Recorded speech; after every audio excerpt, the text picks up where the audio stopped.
Hello! Welcome back to another Star Wars Minute. It's the daily podcast where we analyze, scrutinize, and celebrate the Star Wars movies, 1 minute at a time. I'm Pete the Retailer from PeteTheRetailer.com. I'm Alex Robinson from AlexRobinson.fun. And I'm Riley Silverman. I write for all of the internet, apparently, and I also I've written several Star Wars books, including a book all about Tatooine, which shows up later on in this movie. Perfect. Wait, your book shows up in the movie? No, yeah, you're right. Oh. Yeah, I realized when I said it, I'm like, oh, that set that up perfectly. Yeah. The sacred texts. I think, welcome back, Riley. Thanks for having me back. I'm excited. Yeah, excited to have you here. I think last time we had you on the show, you maybe were like the books, the first of the books was just about to come out, so you couldn't mention them, or maybe you were just one had come out, but you couldn't mention any others or something like that. I think you're right. I think I could only talk about Tatooine at the time. I think that's what it was. And then since then, the Galaxy's Edge book and the Life Day pop-up calendar have both also come out. And in fact, I saw you and your family at at Galaxy's Edge on Life Day, so it all came on full Life circle. Day. Yeah, so, your wife was kind enough to give me the Life Day bracelet that she had gotten because I couldn't find one, and she's like, "Well, if you wrote a book about it, you should have the bracelet." So. It's true. Yeah, seems appropriate. That was a real exercise in humility of a night because no one knows what I look like. And also, like, my books aren't famous, but it was weird to be at like Galaxy's Edge on Life Day when I've written a book about Life Day. But I might as well have been just like some anonymous guest. I wasn't like a famous person, but it's like a lot of these folks would go nuts if they knew that I was someone who wrote a book about this. But but you can't walk up and go, "Hey, I wrote a Star Wars book. Be my fans." So it was very funny. Holding up the book. Like, this is me. No, I did do that. I did do that with the Galaxy's Edge book that I wrote because when it was coming out, I went to the park with it. I had a pre-release copy and I was taking pictures in the park with it. And a group of stormtroopers walked up to me while I was holding it, and they had their canned responses that they do finger tuts to play. But one of the things was, "I need to see your identification," and I tried doing the Jedi thing, and then they have like a response like, "Well, now I really want to see your identification." So then I showed them the book, and they took the book out of my hands and were pointing their guns at it and showing it to the handler and everything, and my friends filming the whole thing. So it was like this wild free commercial that the cast members of Disney gave me, which was pretty awesome. Yeah. I've got to get back to Galaxy's Edge. I feel like I've never even been once. Oh yeah, you got to come down here and we got to go to Galaxy's Edge. New plan. All right. Is that an official invite? I think so. Let's ask David. Yeah, I'm blacked out until August, so I can't wait to go back and do it again. The last time I was there, I had just gotten the magic. You got band. so drunk that they blacked you out. Yeah, exactly. August. I was kicked out of the cantina, and they were like, "Come back when you can handle your liquor." No, I got the magic band for the first time, and you get to do the weird like bounty hunter game, which is just like a weird like you basically it's just like a hot and cold game, and you walk around the park, and it like beeps more when you get closer to the door where your bounty is or whatever. I thought you were actually hunting other guests. Like I thought that was the way it worked. It was like someone else's band would go off, and you would like I thought it was like hide and seek or tag. But it's just a hot or cold find the right door game. But it's still fun. But yeah. Okay. They should introduce a little like we'd play that in college. So it was like it's all kinds of stuff that we probably couldn't do now. But it's called like assassination or something like that. And you would get somebody else's name and photo from the school somewhere. Maybe maybe it was just relegated to our dorm or something like that. But you would get somebody else. Yeah. And you didn't necessarily know them.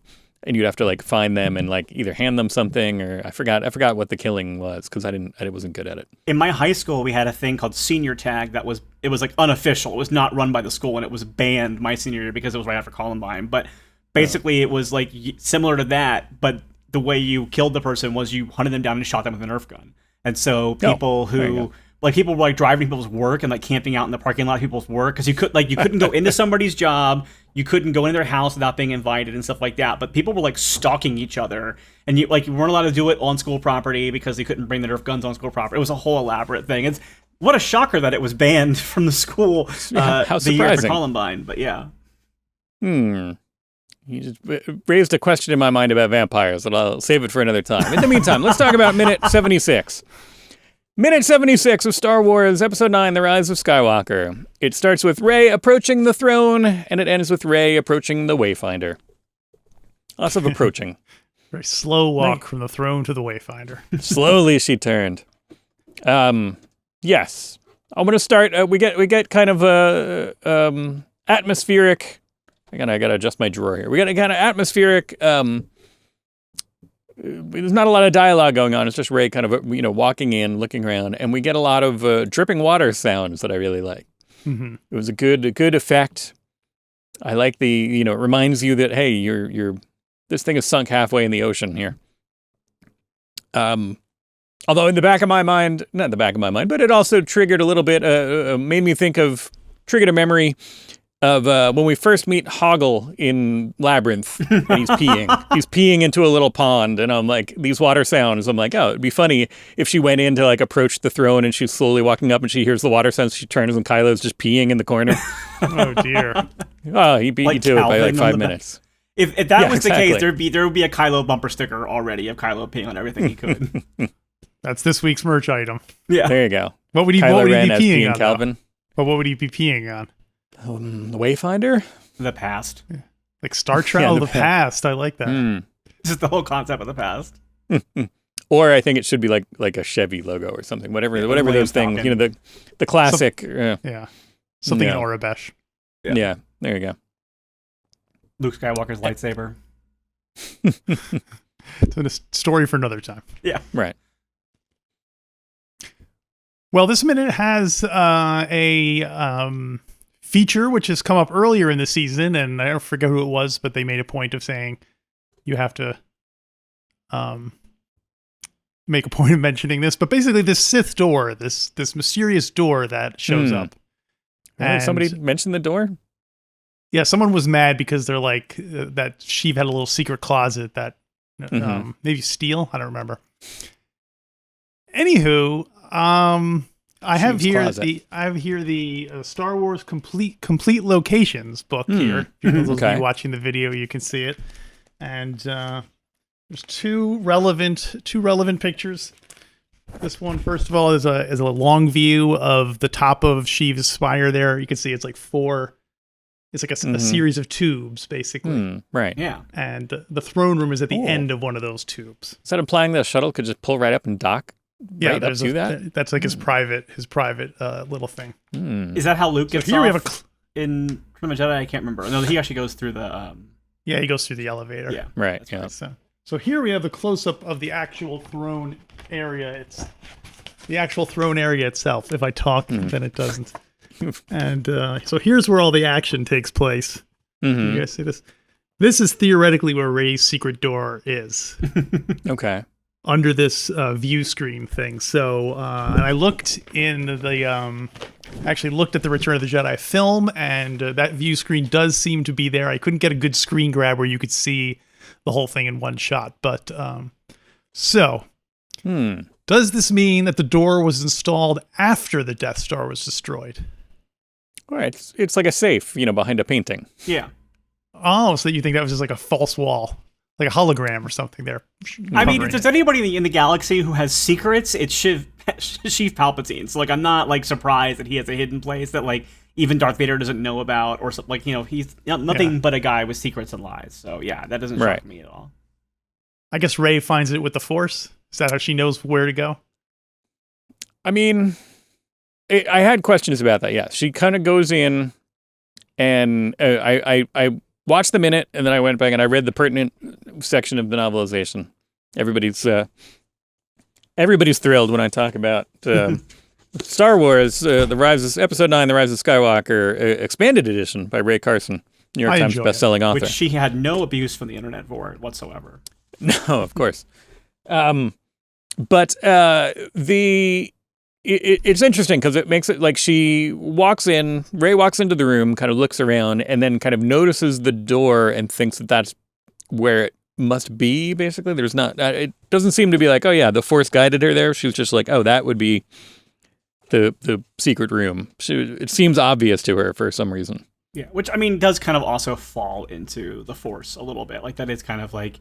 It could be, yeah. Senses, you get sense echoes and things like that. But then the door itself, the action of the door is this is where my questions came through. What you got? Well, because she walks over to the door and it just kind of like opens, and I'm like, why does it just open? If this is a secret vault, why does the door just open? Mm-hmm. Palpatine. Well, these were my questions. It was like, that's my guess. I have no idea that's the answer. Is it just, purely on auto? Like all those, security systems are down, whatever. So it's just like a grocery store door where you just walk up and it goes boop. Or is it a force? Just anybody with the force can go in there. Or is it specifically like a Palpatine scan? And I don't have, hang on, I'm also looking for the section of the, of where it is. Looking at this section of the novelization so I can see if it says specifically what she thinks when she sees the door. She stepped toward the throne. Let's see. She crept along the shadowy walls. Where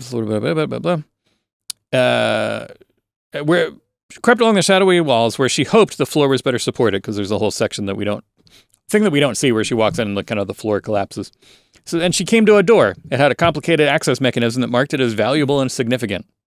Wow. So because it's locked, basically, she's like, oh, that door seems secure. I'll check that out. It must be in there. Maybe a vault. What she sought was assuredly inside. What were you going to say before I get the next paragraph? It kind of addresses what I'm asking, but what were you going to say? Well, go ahead. Read your paragraph. Maybe it's the same thing. Well, then she says she could get through this lock eventually. The Death Star had been dormant here for decades. She probably just needed to muscle it. Rey lifted a hand as if to push, but before she made contact, something clicked and the door whooshed open. Whooshed open. As if it still had a power source, like she'd been recognized.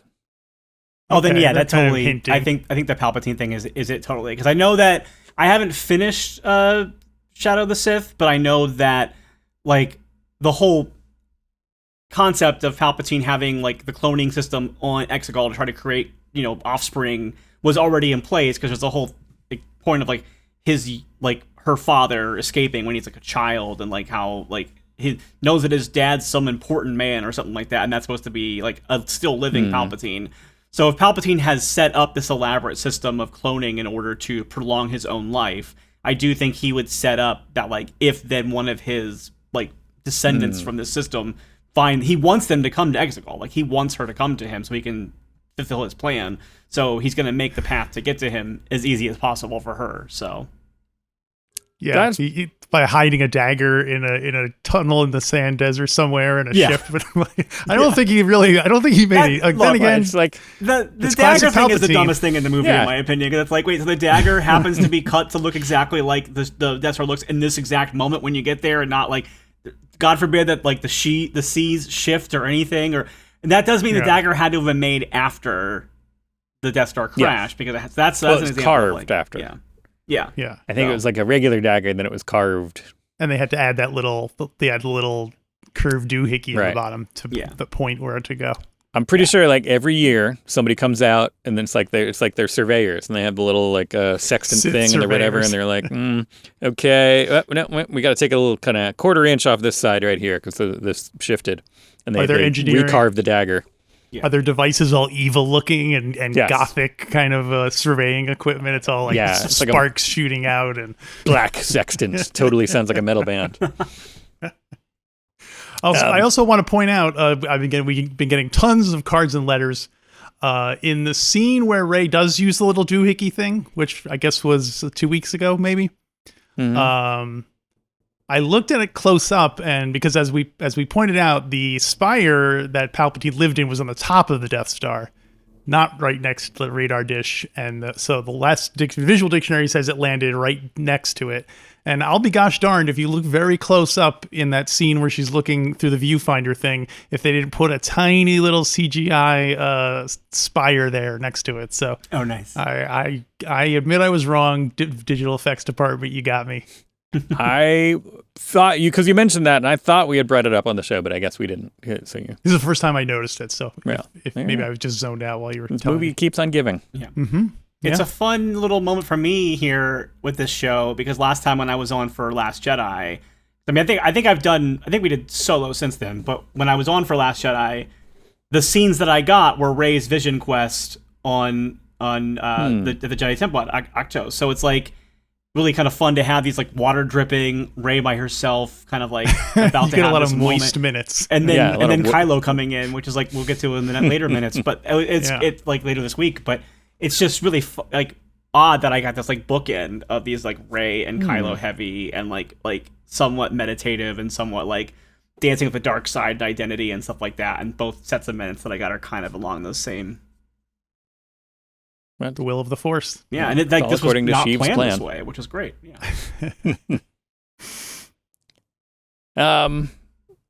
So yeah, I don't know that I mean, I guess that makes sense that if you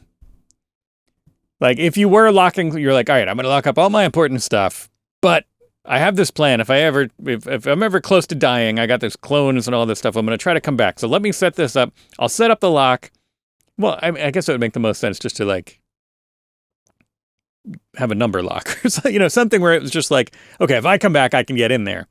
But like, or I want maybe one of my clones to get in there to help me. But that's the idea. That's what you were saying, Riley, that it was like, yeah, I think if he's got the clone project set up and all that, yeah, he wants it to be like, okay, any Palpatines that come through here can get through this door. Yeah. But why he knows the rebels are trying to blow up the Death Star. Why would you keep this thing, which is key to your plan, why would you keep it? That's like having the emergency response building in the World Trade Center. Like, why would you do that? That's why he gives one to Vader to keep on Mustafar, so he has like a backup copy somewhere. Right. So yeah. Well, it's not the only one. Yeah. And also, how did he know this room? How did he know this whole section would? I guess what is it made? Is it like the black box? Did we already cover that? That his room is like the black box. It will survive no matter what. I'm going to throw another. It's also possible if we go back to the idea that it happened after the Death Star crashed. He could have sent like Ochi to do it. Like, it's like Ochi's also who had the dagger and all the things. So like, since Ochi is hunting. Am I saying his name right? But he's hunting down her father and mother. Like, it might have been all part of him setting it up for this. Like, this that's what I was going to say. So. Like this could have been this is all set up. This is all like Leon the Games Master. He's just going in like this wasn't in his room then. He just thought of that after the fact. It was like, oh, it'd be a good place to hide it. My security locker in my old my old office. I want you to build a closet off my suite. Right. It's underwater right now, but it's okay. We can. I need you to get a winch and a pulley and yeah.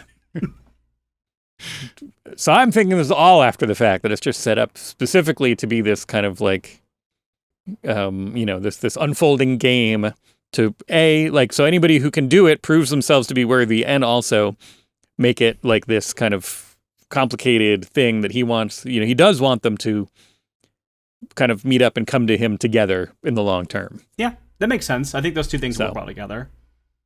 And he's also sending Kylo to kill her too. No, he told Kylo to go kill her, which means that Kylo would be chasing her, so it means that they're going to show up together, and he knows that. He's foreseen it. Not that he would kill her. It is kind of like the same paradox as in the Phantom Menace, where on the one hand he sends Darth Maul out to kill Padme, but on the other hand he wants her back so she can sign the treaty and he wants it to look like she was under, like if she's under attack, that's better. That makes his case stronger. Right, but I don't get the impression that Darth Maul was going to spare her if he caught her or anything. No, but he wouldn't. Anyway, yeah. Because he knew. Same thing here. It's like he knows that Kylo's not really going to catch her and kill her. Yeah. If nothing else, I'm very glad that this that Pete is now falling back. It's all part of Sheev's plan. I do think Sheev's plans also tend to be in levels of like, the strongest one is going to win, and then that's going to be what I like. I think like when it comes down to like Dooku and Anakin, like if Dooku had killed Anakin, Dooku would have remained his apprentice. But because Anakin was able to overpower and kill Dooku, that's how Dooku failed him essentially as his apprentice, as being like not as strong as the next guy. So I think that like I think that if Darth Maul had killed Padme, then suddenly he's the only senator from Naboo right now. And then that becomes, because he has not yet been made chancellor at this point in the movie. Mm-hmm. So if he's a senator of Naboo and so is she, and she gets killed, like now she's the queen, he's the senator. Like he might have been able to have the power. I don't want to get all the way into episode 1, but there are definitely ways to politically maneuver. She wasn't a senator favor. in You're right. She wasn't a senator. I started talking and then I realized I was. She's the queen. He's the senator. So I'm saying if she dies, he's the DJ. I'm the rapper. Exactly. I'm sorry. So if she dies, he might have been able to then politically use that to make the treaty happen or to do whatever he needed to do. So I guess all Star Wars plans are convoluted and illogical. So to nitpick they're complicated. They're complicated. Yeah. So I mean, Luke's plan with the Sarlacc, all that stuff. Mm-hmm. So, and Sheev especially, I think Palpatine especially has he's got a ton of contingency plans going at any given time because he's been plotting this for so long. There's a method to his madness. Yeah. Yeah. Real quick, I also want to shout out the colors here. I commented a lot. Sometimes it definitely falls into the modern cliche of orange and teal. But there's an excellent use of green in this movie at times, and you notice it with the Wayfinder. The Wayfinder is great. That green glass kind of effect with the Wayfinder, and the way in these shots as she's kind of approaching it, you really get to see that it's like it uses great green with the bright red dot for contrast, and it's good stuff. There's some green in here, so shout out to colors. I like it too, and appropriately. So green representing, not necessarily greed, but kind of like envy or desire. And so the thing that she desires has a little blip of red, which is red is action. So the reaching out for the little blip of action in a cloud of desire is what she's doing right now. She's the thing that she's been chasing the whole time, and she's reaching out to get it. So it's good kind of color theory. It all blends. It all works. So I assumed it was a Christmas Wayfinder. Yes. It's not? Okay. I assumed so there was hanging on like an ornament. There was a tiny lightsaber battle happening inside the Wayfinder, and so it was a green lightsaber fighting a red lightsaber, and they're fighting inside. She's all like, "Oh, isn't it beautiful?" He loves it. He's all like proud of his cool. Oh, it's like Citizen Kane at the end. Yeah, that's the thing that he loved the most, and they went to go get it, and it was just a little Christmas ornament. Yeah. Oh man, I wanted someone to basically take the structure of Citizen Kane but make it about Palpatine, so you see him at different points in his life, and then all right, I'll get on that. There you go. And have somebody asking questions like, "Who is this Palpatine?" 30s reporters. How is there Space not a Clone Joseph Wars Cotton. episode where some 30s reporters walking around the set? There's so many. There's a whole Tennessee Williams play that happens in one of the Clone Wars episodes. So I'm surprised they don't have more. There probably is that I'm forgetting some reporter droid or something who's trying to figure out some scoop of something that's happening in the Senate. Yeah, we don't know a lot about the media in the galaxy. At any point, it doesn't really seem to be a factor in any of the politicals goings on. Yeah, there's more of it in the High Republic books because it's the height of there is a lot of media events happening. But yeah, you don't get it. And I think one of the Jedi has an affair with a reporter, which is a fun thing in that setup. But yeah, there's not as much in the modern saga. Maybe because most of the eras that we have of Star Wars, there's a totalitarian government who's controlling everything. So I guess the only era we really would have had media is during the Age of Republic. So. Well, I mean, but I would want to see what, I'm sure the Empire used propaganda and that kind of stuff. So I want to see their version. I want to see the in-universe Palpatine biopic. You know what I mean? How do they depict his rise and who he is in the Empire? There's definitely some Imperial propaganda film stuff happening in Rebels. There's a lot of but it's more like who's the one who's trying for the will? It's that kind of stuff. It's a lot of very it's very Nazi-esque or Big Brother-esque versus Lenny Riefenstahl. Yeah, it's very much these working to create order kind of things like that. It's not dissimilar to the Starship Troopers kind of videos versus films and stuff like that. Yeah. And I guess we saw Imperial media in the Star Wars Holiday Special, the second ever entry. So you remember when they made everyone watch that documentary about life on Tatooine. Right, state-sponsored TV. Trying to increase tourism to the Mosses. Well, on that, I almost just took us into a tangent about Hector Ramirez, who's a fictional reporter that... Are you going to tell us your vampire question from before? Oh, no, it was just the way that everything was set up in the beginning, it made me wonder if, when we were talking about the assassination game, you say they couldn't go into your work, they couldn't go into your home unless invited. I was like, can a vampire go into your home, into your office? They can't go into your home unless they're invited, but can they go to your office? Can a vampire just walk into your office?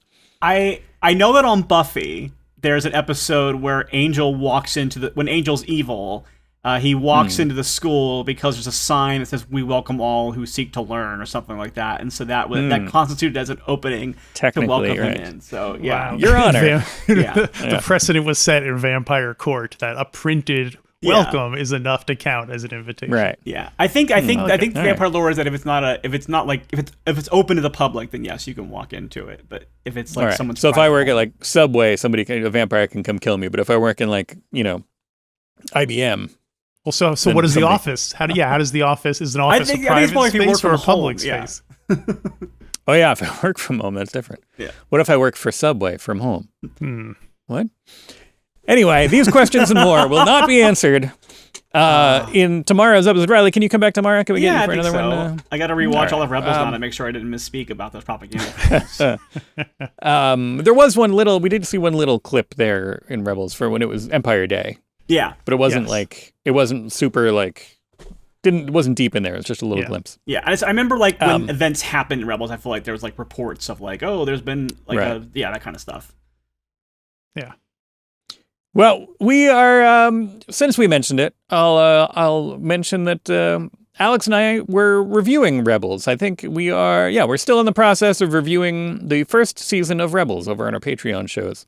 Nice. Gearing up for Ahsoka. Once every week on Saturdays, we will watch an episode of the first season of Rebels and talk about it. And we've been enjoying them. So it's been, it's interesting. So if you want to hear that, if you want to hear us chat about that, you can sign up, StarWarsMinute.com/Patreon. And we also do a weekend edition show, which is yammer on about books that we read, TV shows, and movies that we watched. Billy Joel. That is, there's currently a deal where you can get a free 7-day trial of that. So you want to hear what it's all about? You can. Here's a challenge. If you want to log in, sign up for the free trial. Right? There's 400 and something episodes of Weekend Edition. If you can listen to all 400 and something episodes in 7 days, then I don't know if you win a prize or something. I don't know. But then hey, if you want to listen to all 400 and then quit, go for it. I don't. That would impress me. But the listening, not the quitting. Well, I would understand the quitting if you did it all. It's like that's too much, man. You gotta. So go check out. You get a free trial. StarWarsMinute.com/Patreon, and do that. We'll meet you back here tomorrow for a brand new Star Wars Minute. Star Wars Minute.